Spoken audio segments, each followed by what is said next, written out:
3 বছরের জন্য H-1B visa বন্ধ করা হয়েছে।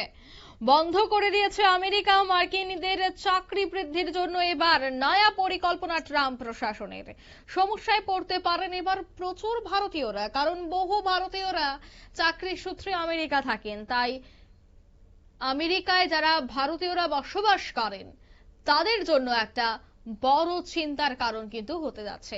বিস্তারিত সেই বিষয়ে জানবো। টেলিফোন লাইনে যুক্ত হয়ে গেছে প্রতিনিধি সৌম্য মুখোপাধ্যায়। সৌম্য, কতটা চাপ পড়তে পারে ভারতীয়দের মধ্যে? দেখো, একটা বড় সড়ো বিপর্যয়ের আশঙ্কাই কিন্তু করছে অভিজ্ঞ মহল। তাদের মতে এর আগেও কিন্তু H-1B ভিসা নিয়ে ট্রাম্প একাধিক নতুন নিয়ম চালু করেছিল এবং H-1B ভিসা মূলত তুলে দেবার একটা চেষ্টা ট্রাম্প করছে বলেই সেই সময় অভিযোগ উঠেছিল। এবার নতুন করে একটা বিষয় সামনে এলো, যেটা জানা গেল যে আমেরিকা হাউস অব রিপ্রেজেন্টেটিভ এবং সেনেটে একটি বিল পেশ করা হয়েছে ট্রাম্পের দলের রিপাবলিকান সদস্যদের তরফ থেকে, এবং সেখানেই বিলে উল্লেখ করা হয়েছে যে 3 বছরের জন্য H-1B ভিসা সেটা স্থগিত করা হবে। এই বিলটি যদি পাস হয়ে যায় তাহলে কিন্তু এই কর্মসূচিটি একটা আমূল সংস্কার করা হবে বলেই মার্কিন প্রশাসন সূত্রে জানা যাচ্ছে। এবং সেক্ষেত্রে কিন্তু মার্কিন প্রদেশে বসবাসকারী ভারতীয় সহ বিদেশি নাগরিকরা প্রবল সমস্যায় পড়বে।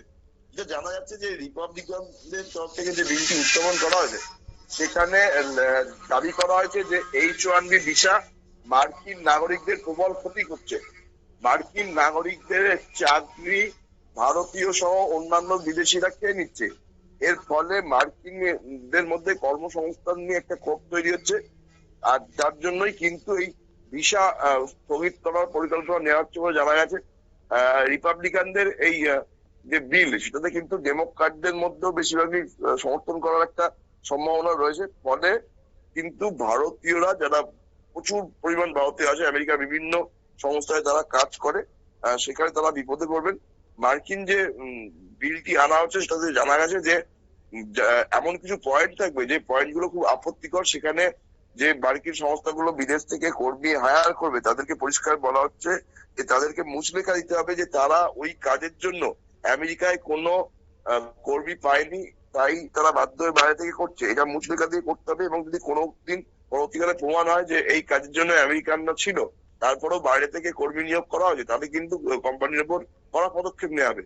ফলে পুরো বিষয়টাকে নিয়ে এমন একটা প্রক্রিয়া ট্রাম্প প্রশাসন চালাতে চাইছে, যার ফলে কিন্তু মার্কিন দেশে যারা উচ্চ মেধার বিদেশি ছিল ভারত সহ বিভিন্ন দেশ থেকে, তাদের কিন্তু আগামী দিনে কর্মসংস্থানের ক্ষেত্রে একটা বড় সড়ো বিপর্যয় নেমে আসতে চলেছে বলেই মনে করা হচ্ছে।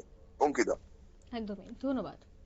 অর্থাৎ একটা বড়সড় বিপর্যয় নেমে আসতে পারে। 3 বছরের জন্য H-1B যে ভিসা থাকে তার উপর কিন্তু নিষেধাজ্ঞা জারি করা হয়েছে। নিয়ে নিচ্ছি ছোট একটি বিজ্ঞাপন বিরতি, সঙ্গে থাকুন।